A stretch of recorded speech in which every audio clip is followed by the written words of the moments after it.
If you do just one thing this season, make sure it's leaning into Strand with a build in 3 minutes or less that will unravel everything, spawn infinite threadlings, create huge volatile explosions, and on top of that give you a massive roaming 30% debuff on tap, ultimately granting you a 50% damage boost all the time. Felwinters' Helm always goes under the radar, but his whopping 30% damage buff to targets within a 25 meter radius, which can last for up to 20 seconds, is absolutely game changing for anybody who knows the way. This ability is activated on any powered melee or finisher final blow and applies to literally any type of enemy. This works perfectly with the Broodweaver's ranged melee attack, the Arcane Needle, which with 3 charges it can and will take out low level red bar enemies, granting you the 30% debuff for just 5 seconds within a 10 meter radius. But this is just the start, as all these tiny interactions will lead to the longer, more potent durations more often, as everything your Strand melee touches will unravel them, sending out tracking Strand threads to cause more damage to targets nearby, all doing 30% more damage to those affected by the weaken burst. Causing any amount of damage is going to trigger the thread of generation, and this is where the fun really begins. This OP fragment will rapidly recharge your grenade ability, and the grapple grenade is a no-brainer. This grenade does no damage by itself, but it synergizes perfectly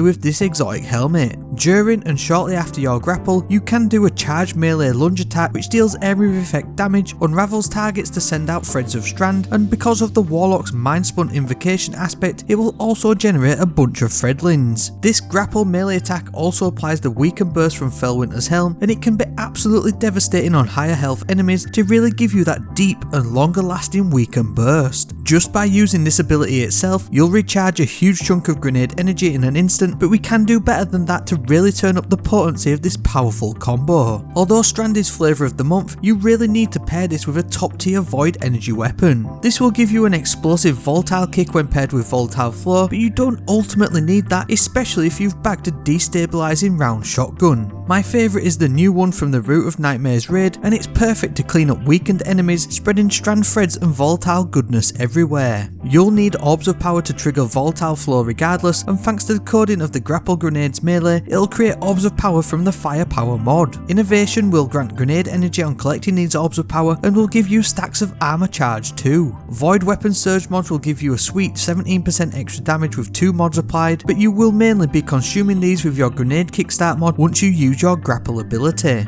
Impact induction will also grant you grenade energy from both your grapple melee attack and your arcane needle, maxing out your grenade regen. As everything you're doing here is applying Strand to targets, you'll have a constant supply of tangles which can grant melee energy with the Thread of Fury when you damage enemies with one. The Thread of Finality also ties in nicely with the finisher side of this exotic build, and you might as well turn this into Easy Street with the Thread of Ascent to casually reload your equipped weapon. Ashes to assets will boost your super cooldown to finish anything left standing in devastating fashion, and now all you really need is that god rolled shotgun. Find out why and which perks you should be chasing in this quick 3-minute video breakdown next.